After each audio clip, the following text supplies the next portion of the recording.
Vous le savez déjà, nous sommes en période de bear market, caractérisée par la chute de marché de façon globale. Force est de constater qu'elle est propice pour les investissements. Il y a une grande chute d'actifs et ce dans tous les marchés. Bourse, crypto, actions, immobilier, etc. Autrement dit, c'est maintenant qu'il faut investir dans les projets pour espérer un enrichissement. Mais je vais t'expliquer dans cette vidéo pourquoi investir dans Bitcoin peut te faire rater ce temps convoité enrichissement. Oui, tu as bien entendu. Investir dans Bitcoin pendant cette période de bear market peut te faire rater un enrichissement considérable à la prochaine hausse du marché. Je t'invite donc à regarder cette vidéo car je suis sûr et humblement qu'elle t'apprendra beaucoup de choses.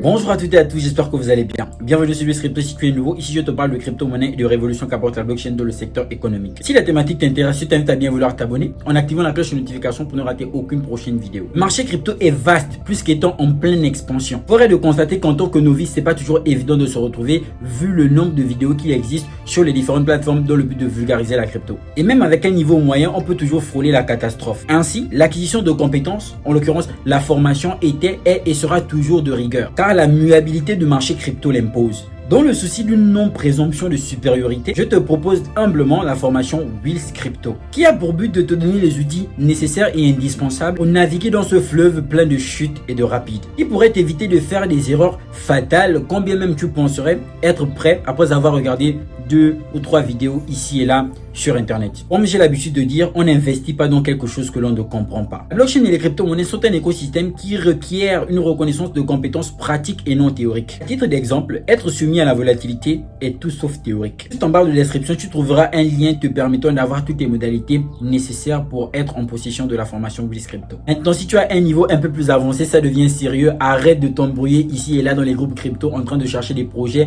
qui ont 4, 0, 3, 0, 2, 0 après la virgule. Viens, on va parler des projets solides. Viens, on va parler de stratégie crypto et on va préparer le bull market ensemble. Viens participer à mes analyses pendant toute cette période de bear market. Pour ce faire, tu cliques sur le lien en bas de description pour rejoindre le canal privé Telegram. Que tu sois nouveau, moyen, performant, ultra, méga bon, dans ce monde crypto, on n'évolue pas seul. Je te suggère de rejoindre la communauté Wheels Crypto, une communauté qui jadis est qualitative en ce que on ne partage que du contenu éducatif. Pour ce faire, viens dans le groupe public Telegram en cliquant juste sur le lien en bas de description. Je suis sûr que tu ne seras pas déçu. Venons-en au fait. Pourquoi investir dans Bitcoin peut te faire passer à côté de ce bull market qui arrive? Et dire peut, c'est éventuellement mettre en avant le fait que ce point de vue peut être relativisé. Prenons premièrement le point de vue selon lequel Bitcoin peut te faire passer à côté. Pour que tu comprennes que lorsque nous sommes investisseurs, une chose primordiale va prendre le dessus, c'est la prise de pourcentage. Cette prise de pourcentage se traduit par la faculté qu'aura une crypto-monnaie à considérablement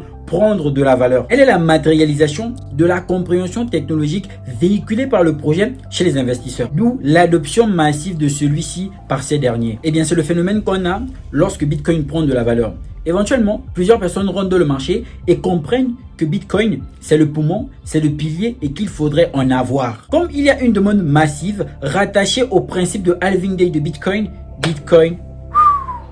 to the moon. Ça veut dire que plus il devient cher, moins il devient accessible. Et que par conséquent, bien qu'il y ait de Satoshi, réellement profiter de l'explosion de Bitcoin requiert avoir un nombre assez considérable. Ce qui différencie cette période actuelle de celle relative à 2009 ou 2011 où Bitcoin était plus accessible à différents types d'investisseurs. Compte tenu du principe de la capitalisation boursière qui stipule que plus une capitalisation boursière est considérable, moins le projet aura tendance à prendre de la valeur. Moins elle l'est, plus le projet en fonction de sa technologie aura tendance à prendre de la valeur. Autrement dit, on compte 400 milliards de capitalisation boursière sur le Bitcoin.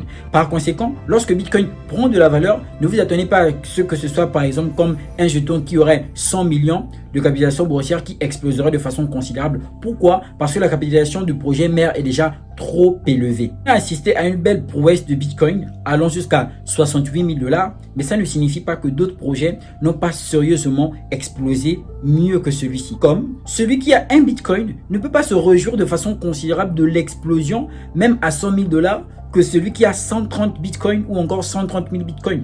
Puisque si on en a plus, fortement, notre explosion sera considérable que celui qui en a moins. À plus forte raison, celui qui n'aurait que des Satoshi. Bitcoin, c'est l'avenir. Bitcoin, c'est la base. Parole irrévocable, thèse irréfutable. À moins que vous n'ayez une liquidité imposante pour en avoir de façon considérable, je vous déconseille d'uniquement préparer votre bull market en Bitcoin. Parce que en termes d'explosion, en termes de prise de valeur de marché, plusieurs cryptos vont performer mieux que Bitcoin, bien que ce soit Bitcoin qui mènera la danse. Maintenant, vous comprenez que trouver des cryptos qui vont performer est un travail personnel, un engagement qui nécessite du temps et de la compétence. Ah oui, il existe des protocoles, des cryptos à fort potentiel qui malheureusement ne sont pas vus aujourd'hui par le grand public, qui requièrent des projets plus ou moins communautaires et spéculatifs. 2009 à 2013, on avait le choix contre Bitcoin et Bitcoin seulement. Jusqu'en 2015, on va avoir le choix entre Bitcoin et Ethereum. 2017, on va assister à la course à la création des blockchains. Le choix va commencer à être un peu plus considérable et diversifié. Juste pour vous dire qu'avant, si on ne pouvait investir que dans Bitcoin,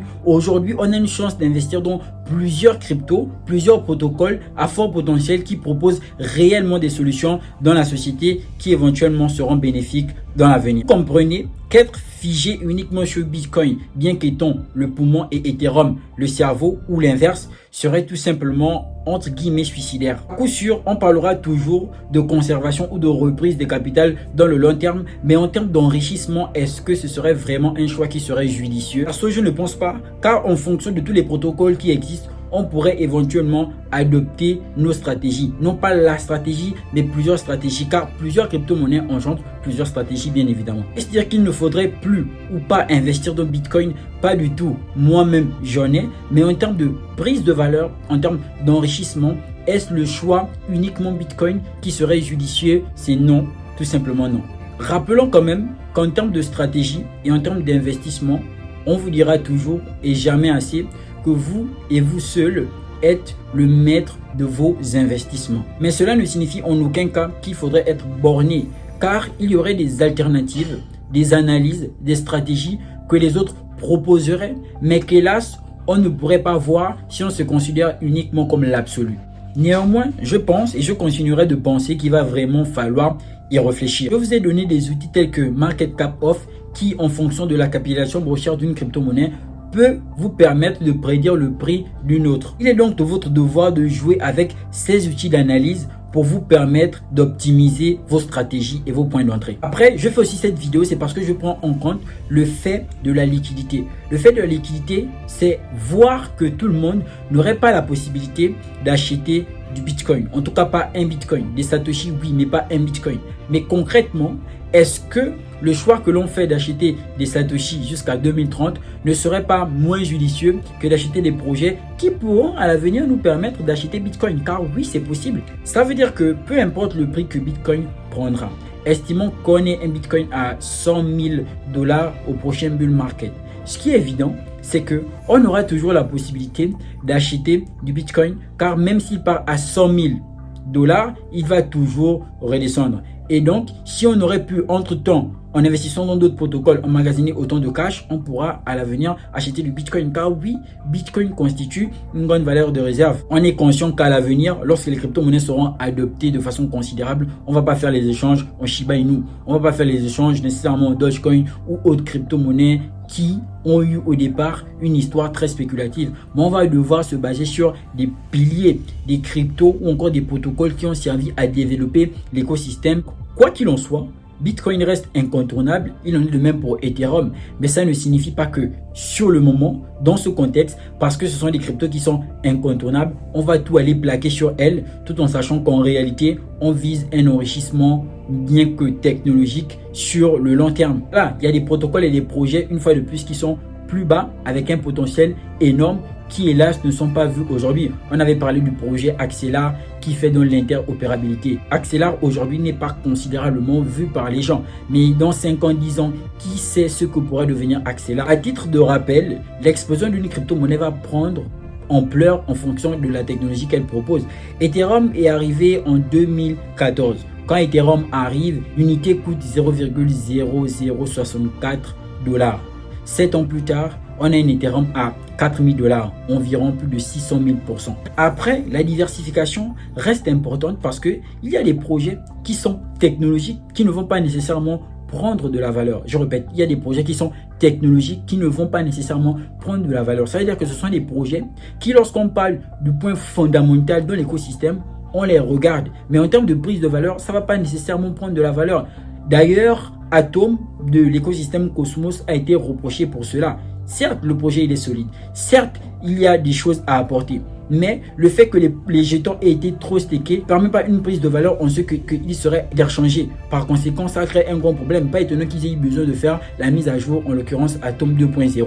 Il faut aussi prendre tout cela en compte. Il y a des projets aujourd'hui qui sont dans le top 50, dans le top 100, qui ne vont pas exploser. Ça, c'est un truc qu'il faut vraiment prendre en compte. Et en fonction de cela, on ne doit pas se borner. On doit toujours et toujours optimiser nos stratégies. Je pense vraiment qu'aussi longtemps qu'il existe des crypto-monnaies sur le marché, qu'aussi longtemps qu'il existe plusieurs protocoles, on ne doit pas être borné en ayant une seule stratégie. Par conséquent, les différents portefeuilles que vous avez, vous devez avoir une stratégie conformément à chaque portefeuille. Ça, c'est très important. Bien évidemment, je ne veux pas trop m'éterniser. C'était le message que je voulais vous faire passer. Je pense que le nécessaire, l'essentiel a été dit. Après, j'attends toujours vos avis en commentaire. Vous pourrez toujours me dire ce que vous pensez réellement. Bien sûr, vous pouvez faire les gestes qui feront en sorte que la chaîne puisse prendre de l'ampleur une fois de plus.